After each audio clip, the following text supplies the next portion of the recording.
Hi, this is Caroline Spalding, and this is my case study for EDL 850, School Law. So for Section 1, we have our case summary. The issue to be addressed is the unlawful copying of much-needed software. St. Regis School, a small town school serving students in grades K through 8, is using recently purchased software. Keith Sample is the principal and is currently dealing with several factors involved in this situation. Software was purchased for the computer lab 4 months ago. Several teachers recently asked Mrs. Lynn, the media specialist, to make copies of the software for their classrooms. Mrs. Lynn is stretched between her library and computer lab duties. Seeing that this would save the district a lot of money, would benefit students, so she made the copies. The copies were distributed to the two third-grade teachers, Mrs. Williams and Mrs. Brandon. Mrs. Williams accepted the copies, while Mrs. Brandon raised copyright concerns with Mrs. Lynn, ultimately refusing the copies. Mrs. Brandon is concerned that this is against copyright and could cause a financial burden to the district. She is also concerned because she knows it is happening. Mrs. Brandon brought the situation to Mr. Sample. Mr. Sample confronted Mrs. Lynn, notifying her of the violation. Mrs. Lynn is currently downplaying the concerns and has reiterated the need for the software. So let's look at Section 2, the report of legal and ethical issues. As principal at St. Regis School, I am considering the copyright law and my ethical duties. Potential harm has been caused to the author of the software because they have the right to profit from each additional copy.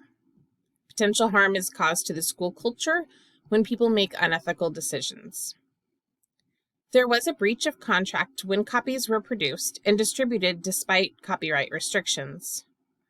According to Simpson 2002, fines for copyright infringement can be as high as $150,000 for each occurrence, and up to $250,000 if computer software is involved. So this is definitely a serious issue. Section 3, the current state of the situation. The principal is charged with making an ethical decision on how to proceed with the software situation.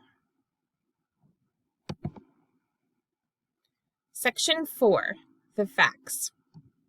The synthesized facts of this case consist of the people involved, the location, and the program. So the people involved include Mrs. Lynn, Mrs. Brandon, Mrs. Williams, Mr. Sample, teachers, students, and the school community. St. Regis School in the small town of St. Regis is the location. And the program is for 420 students, and they serve grades K through 8. Mrs. Lynn is a media specialist, and she interacts with all staff. Mrs. Brandon is new to St. Regis School with 3 years' experience in another building. Mrs. Williams is an experienced teacher who's always taught at St. Regis, and Mr. Sample has been principal at St. Regis for the past 3 years and has built positive relationships with staff. At this point in time, we don't know any background really of the teachers as far as beliefs or their races, but this is what we know so far. Section 5, the review of information. As the principal, I will need to analyze the situation and identify priorities. So there is a potential for damages to the author of the software company, the school culture, the school district, and the stakeholders. The author of the software, the staff and students, the school district, the families, and community members hold a stake in this. I could look at the copyright to see if the author has made any special notations that would allow schools to reproduce the work, because that's sometimes something that I've seen on software and other things that are reproduced in schools. I do know enough information to make an ethical decision. Section 6, Options and Consequences. I will need to identify my options and appraise the consequences. So, option 1, take no action, knowingly allow teachers to continue using copied software, allow further copies to be made. This would essentially be inaction.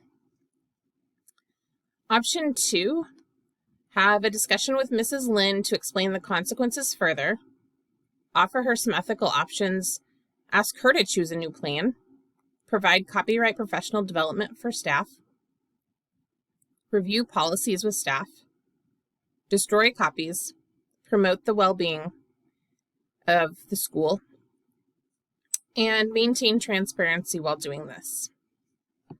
Option 3 could allow teachers who have already been using the software to continue, destroy any additional copies, but provide professional development in hopes that it doesn't happen again. Option 4, tell the staff they are not to use the copies, but do not oversee the destruction of the copies and do not provide other options. Option 5, tell staff they are not to use the copies, oversee the destruction of copies, and tell Mrs. Lynn that she will not be involved with software decisions in the future and assign that task to another teacher. And option 6, have a discussion with Mrs. Lynn to explain the consequences further, tell her she will need to destroy the copies, and then assign Mrs. Brandon to make future decisions regarding software. So let's look at the pros and cons. Section 7. I will need to evaluate the pros and cons of each option in a manner that will ensure adherence to the law, policies, and procedures. So let's look at option 1 in detail. Take no action, knowingly allow teachers to continue using copied software and allow further copies to be made. So the pros of that would be there are no difficult conversations for me. There would be no additional work. Teachers may continue using the much needed software. But the cons would be the school is fined and faces legal consequences. Relationships with the author of the software company, the school culture, the school district, and the stakeholders are harmed, possibly damaged relationships. Then let's look at option 2. Have a discussion with Mrs. Lynn to explain the consequences further. Offer her some ethical options. Ask her to choose a new plan. Provide copyright professional development for staff. Review policies. Destroy copies. Maintain transparency while implementing the law. The pros for this are that we have leadership opportunities created within the faculty. Learning opportunity for Mrs. Lynn and staff. Ethical decision making has occurred. The school is safe from legal consequences. And relationships, which I believe is key to having a positive school culture. So the cons would be difficult conversations will be held. Some teachers may not be satisfied. Some stakeholders may be upset finding out that it has occurred in the first place. Additional purchases may need to be made, and fundraising may need to be considered. So continuing with section 7, option 3, allow the teachers who have already been using the software to continue and destroy any additional copies while providing PD and implement the professional development in the school. So the pros to this would be that teachers may continue using the much needed software. The teachers will have a professional development opportunity. The cons would be the school is probably still going to be fined and they can still face legal action, legal consequences. And the relationships with the author of the software, the company, the school district, and the stakeholders are going to probably be harmed, possibly damaged, and the school culture would be damaged because people would know that it's occurring, and that would not create transparency within the school, and it would have caused damage to their trust in the principal. Option 4, tell staff they are not to use the copies, but do not oversee the destruction of the copies and do not provide other options. So the pros to that would be we've lessened the chance for fines and legal consequences, and I would have to have fewer difficult conversations. The cons to that would be that the relationships with the school district and possibly the stakeholders and the author of the software company are harmed, possibly damaged, and the school culture is damaged in this situation.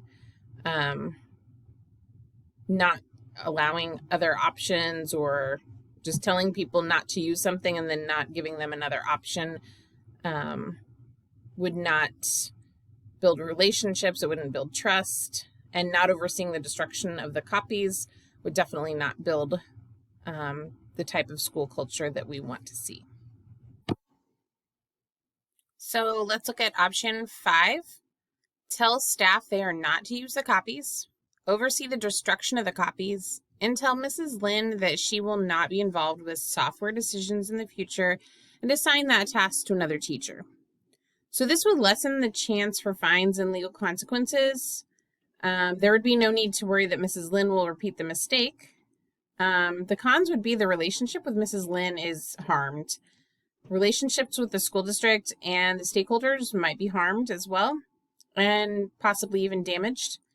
The school culture in this situation would be damaged. Mrs. Lynn would be foreseeably upset by being told that you're going to assign that task to another teacher. She might not feel heard, or she might not feel that she had tried to do something that was good for the school. She tried to give teachers software that was much needed. So she might feel not appreciated, which would definitely cause some damage with the school culture. Option 6 is have a discussion with Mrs. Lynn to explain the consequences further. Tell her that she will need to destroy the copies and then assign Mrs. Brandon to make future decisions regarding the software. While this would lessen the chance for fines and legal consequences and have fewer difficult conversations on my part, and it would give me a new software leader, the cons really outweigh the pros in this situation because the relationship with Mrs. Lynn is damaged. Relationships with the school district and the stakeholders might be harmed, possibly damaged, and the school culture in this situation would be badly damaged. To just assign the task to Mrs. Brandon without consulting anyone else and without talking to staff, this would not be a good decision. A lot of this would not be ethical. I wouldn't be transparent in this situation. So I really feel like this would probably not be a good decision. So section 8, it's time to make an ethical decision. I will apply concepts of ethical decision making to choose the best option. So option 2 is what I chose, and that would be to have a discussion with Mrs. Lynn to explain your goals, school mission, and consequences further. Offer her some ethical options. Ask her to choose a new plan. Provide copyright professional development for staff and implement in school. Destroy the copies. Promote well-being and maintain transparency.